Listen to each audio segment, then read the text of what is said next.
I'm Carolina. I'm going to be recording my slideshow for finding a balanced approach in marriages and couples, possibly pre-marriages.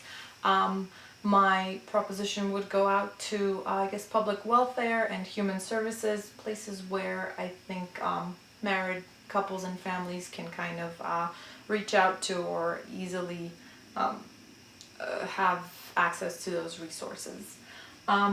So my first slide was to kind of get a standard point of view of what is considered a healthy, balanced marriage. And what I had come up with during research was commitment of the couple, satisfaction, communication, conflict resolution, lack of domestic violence, fidelity, interaction, time together, intimacy, emotional support, commitment to the children, duration, legal marital status.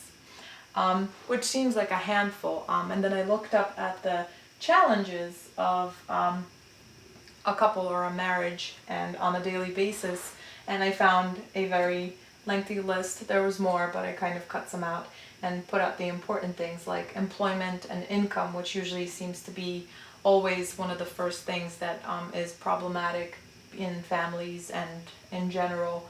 Education, physical health, mental health, stress, social support, social skills, family background characteristics, children, religion, attitudes, and values.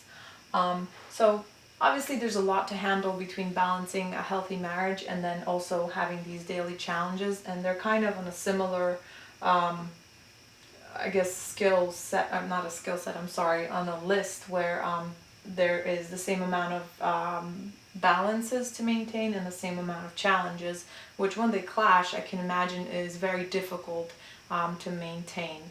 I've never been married. I'm not an expert. All I know is that I think it's very difficult to keep a good marriage going, and I think that I admire people who do, because I've only observed things and a lot of marriages are unsuccessful. So my next thing was to look at the growth of females overall since, I guess, 1970, and how roles have changed. So I was found by Pew Research Center that a large share of men in 2007 compared to 1970 are married to women whose education exceeds their own. From the economic perspective, the gender role seems to be reversing. So this is a picture of 1970. There was 4% of educated females compared to 2007, where there's 22%. And it's been a few years now, so I'm sure that has kind of grown, and I think we can see it just in general public. So I looked at the traditional approach of a marriage, and I think that's also part of the problem here, but the wife usually stays at home, the husband is the breadwinner, wife is the primary caretaker for the children, wife cooks and cleans, maintains the household. In some cultures, the wife is expected to be submissive to her husband. So the traditional approach is kind of not degrading to females, but expects a certain role of them. And if you can imagine, if you're also employed and you're going to school and you're trying to maintain all of this without the help of your partner, I think that is going to be very difficult and exhausting on a daily basis. So the next slide is the problem. So outdated approaches towards male and female roles, cultural values placed on gender roles, family pressures, stereotypical views of a woman's role in the world, lack of education, and resistance to change. What I found interesting was this YouTube video that I think is kind of a good thing to show here, maybe just the beginning, to show a perspective and view on females in the world and how people view them. Hi. Sorry for the quality. Hi. Okay, so I'm going to just give you some actions to do and just do the first thing that comes to mind. Show me what it looks like to run like a girl. What's the hair?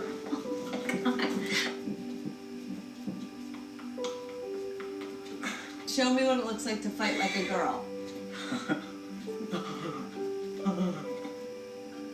Now throw like a girl. Aww. My name is Dakota, and I'm 10 years old. Show me what it looks like to run like a girl.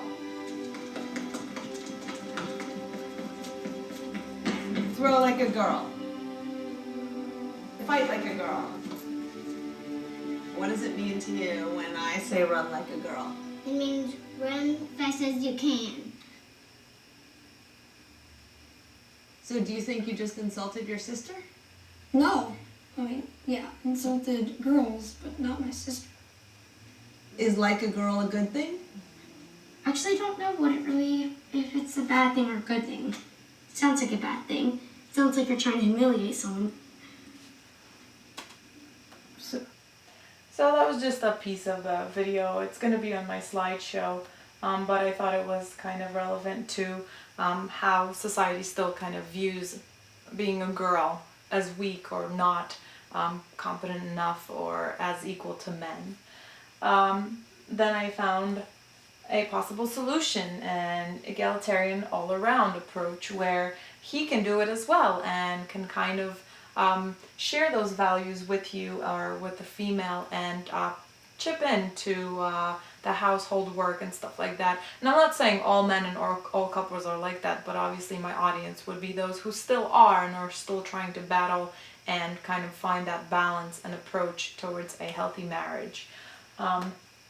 So my proposition was to have some mandatory evaluations of individual values regarding genders and roles prior to commitment.